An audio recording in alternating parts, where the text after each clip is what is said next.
133টা দেশকে পিছনে ফেলে প্রথম স্থান হয়েছে বাংলাদেশের হাফেজ নুরুদ্দিন জাকারিয়া। বিশ্বজয় এমন অর্জন, আপনারা বলেন প্রশংসা করবো কি দিয়া? অনেকে যেখানে কোরআন তেলাওয়াত করতে পারে না, জাকারিয়া সেখানে করে ফেলেছে মুখস্থ টুটস্থ। বাংলাদেশের একটা ছেলে যে এত সুন্দর কোরআন তেলাওয়াত করতে পারে, বিচারকটা হয়ে গেল আশ্চর্য। এটা যদি মেসি নেইমার রোনালদোর কোনো ভিডিও হতো, মুহূর্তে হয়ে যেত ভাইরাল। এই কোরআনের পাখিগুলোকে নিয়ে যখন আমরা কথা বলি, শেয়ার করতে চায় না কেউ আজকাল, শেয়ার করে দিয়েন।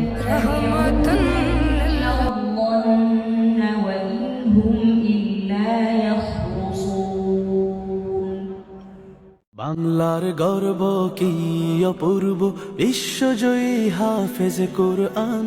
কোরআন পড়ে তুমি কেড়েছ হৃদয়, ভূমি রেখেছ বাংলার মান। বাংলার গর্ব কি অপূর্ব, বিশ্বজয়ী হাফেজ কোরআন। কোরআন পড়ে তুমি কেড়েছ হৃদয়, ভূমি রেখেছ বাংলার মান। ও হাফেজে কোরআন, ও